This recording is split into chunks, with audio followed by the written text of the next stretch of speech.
Bueno, pues el libro que voy a comentar yo se titula La guerra que nos han contado y la que no, Memoria e Historia de 1936 para el siglo XXI. Es un libro que se publicó en el año 2017 en Postmetrópolis Editorial, del que soy autor en gran medida junto con Jesús Izquierdo Martín. En realidad este es un libro publicado como secuela de otro, que escribimos más juntos, Jesús Izquierdo Martín y yo, en el año 2006, que se tituló La guerra que nos han contado, 1936 y nosotros, en Alianza Editorial. El año 2006 era el 80 aniversario del comienzo de la Guerra Civil, el 70, perdón, y nos decidimos a hacer un libro que creíamos que ocupaba un lugar que pretendía ser diferente, en parte creemos que lo conseguimos, fijándonos fundamentalmente en cómo se nos ha contado la guerra. No en cómo en términos de detalle, aunque también con bastante detalle en algunas cuestiones podíamos llegar a tratar, sino fundamentalmente cuál es el marco interpretativo general narrativo, cuáles son los presupuestos de partida en la manera en la que se cuenta la guerra española, pero fundamentalmente, además, incorporando una dimensión biográfica, autobiográfica nuestra, de qué forma hemos estado expuestos a los relatos sobre la guerra desde la infancia, en nuestro entorno familiar, pasando por la educación, el colegio,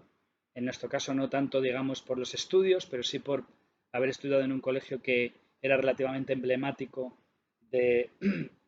la imaginería sobre la guerra del régimen franquista. Después nos interesábamos bastante también por los marcos narrativos esenciales de la historiografía española en relación con la guerra, desde la creación del hispanismo sobre la guerra y después la gran cohorte de historiadores que desde los años 70 finales en adelante nos han venido contando la guerra. Esto queríamos que fuera la mitad del libro, la otra mitad iban a ser, y fueron, algunas propuestas. Ese libro tuvo una peripecia extraña, y es que la editorial decidió, poco después de su publicación, menos de 4 años después, deshacerse de los restos de la edición no vendidos. Y bueno, nosotros no estuvimos en condiciones de hacernos con ejemplares, de manera que desde hace prácticamente una década es un libro prácticamente inencontrable, salvo en bibliotecas donde se puede encontrar. A la altura de 2016, a mí me pareció que era importante recuperar el planteamiento de ese texto, hacerle unas transformaciones y unas adaptaciones a lo que había supuesto 10 años enteros de complicadas relaciones en el mundo cultural español, por decirlo así en amplio, entre memoria e historia, y nuestra postura totalmente a favor de la necesidad de relacionarlas entre sí, pero también se había producido bastante literatura y podíamos tener un enfoque diferente sobre algunas de las cuestiones. Pero sobre todo, me parecía importante dar un paso todavía más en la propuesta de una alternativa. Esto fue más bien, digamos, un interés mío. Lo que hicimos fue suprimir uno de los capítulos de la parte segunda, que trataba sobre la dificultad de hacernos cargo de la identidad de los sujetos de los años 30. No tenían nuestros valores, son valores diferentes y como mínimo un distanciamiento es necesario eh, a la hora de abordar las vidas de nuestros ancestros. Pero lo que el libro de 2017 aporta,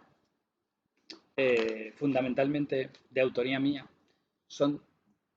dos capítulos, uno en cada parte. En la primera parte se trata de abordar la situación de la historiografía española y del conocimiento en general que tenemos y la manera en la que abordamos el pasado traumático de los años 30. Mi diagnóstico es palmario. Realmente en los últimos 15 años se puede decir que el estudio de la guerra española ha empeorado y no mejorado. Si uno se hace cargo de la manera en la que el grueso de los historiadores sigue tratando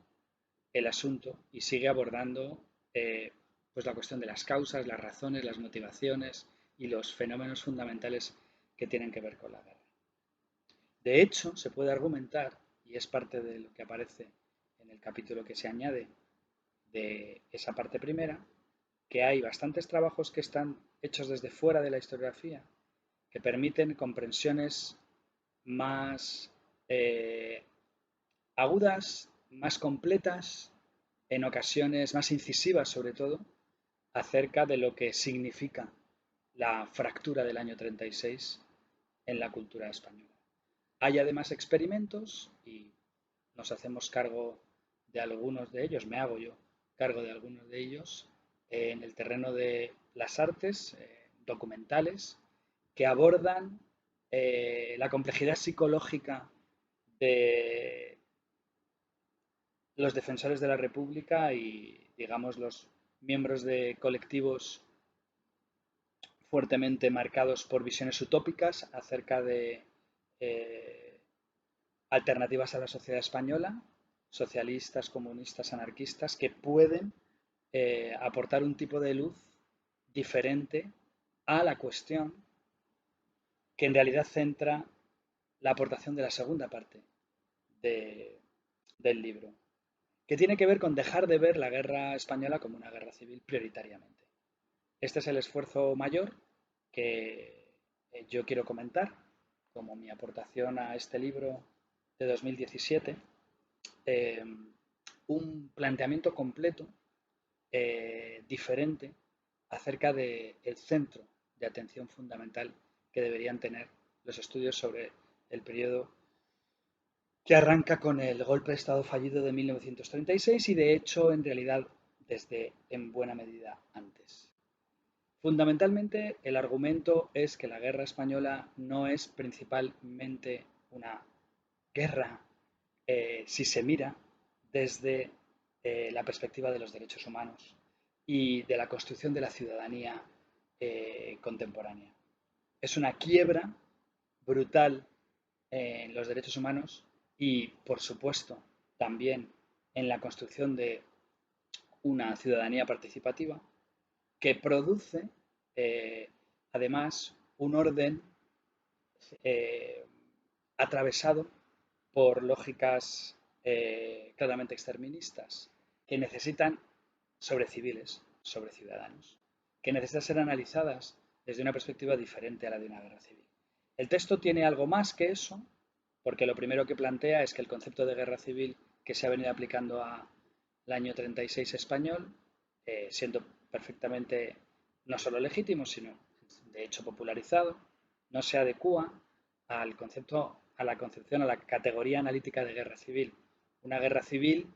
no es lo que el caso español muestra o parece mostrar, en la medida en que la mayor parte de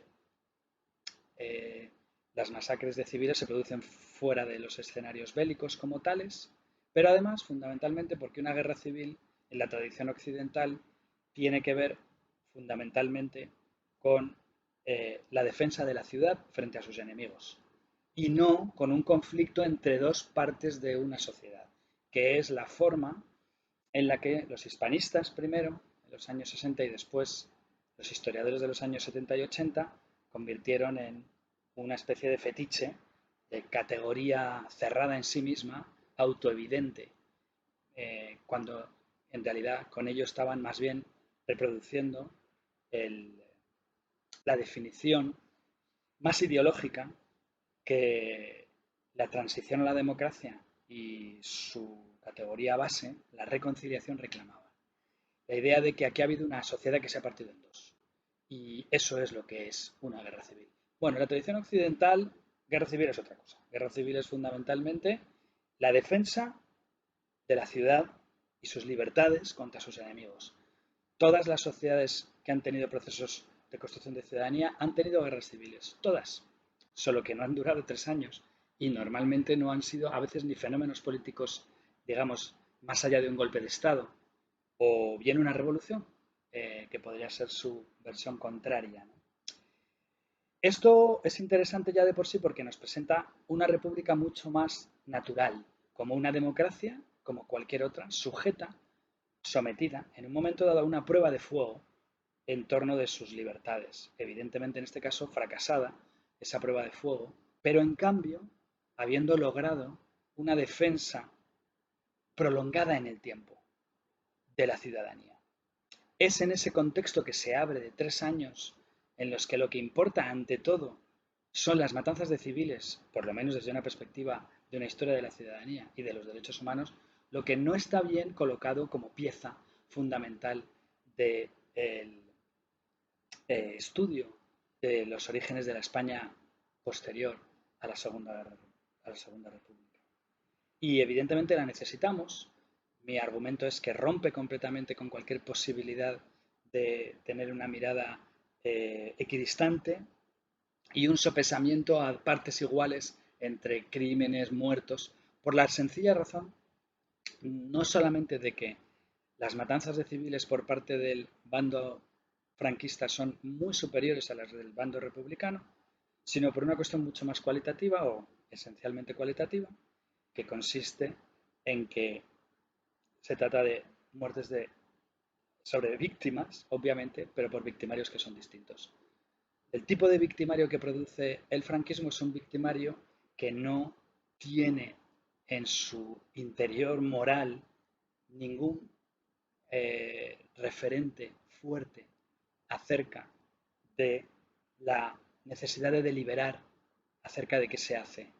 con el otro. El otro está preclasificado de una forma